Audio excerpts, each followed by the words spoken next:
The UK has moved to recommend that schools ban cell phones both during class and in non-academic hours during the school day. And in my latest op-ed for the New York Post, I argue that the US should follow suit.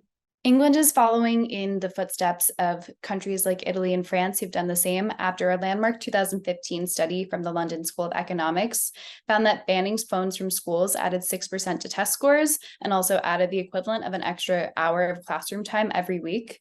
And I think very importantly, also disproportionately benefited students from disadvantaged backgrounds.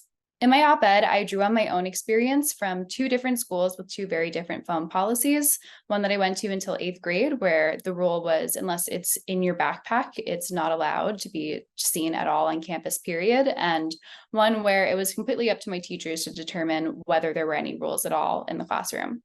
And I'm super grateful to that first school because looking back, I can't even imagine how different my childhood memories of the playground, of classrooms, of time with friends would be if devices were allowed to interrupt it, as somebody who had an iPhone by age 10, but thankfully was never allowed to bring it into the classroom or into my learning experience. Whereas in my high school, it often felt like people were zombies looking down and like bumping into each other in the hallways or sitting next to each other in the cafeteria and not actually interacting. Here in New York, especially, the need is very dire.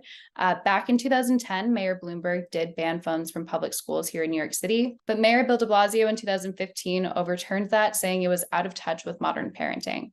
But I would say actually a lot of modern parents are waking up to the fact that cell phones and screen time and addiction to devices is not a healthy thing for young people.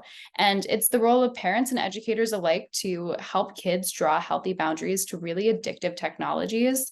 So all in all, I would say the UK is making the right move and more districts here in the US should be following in their path.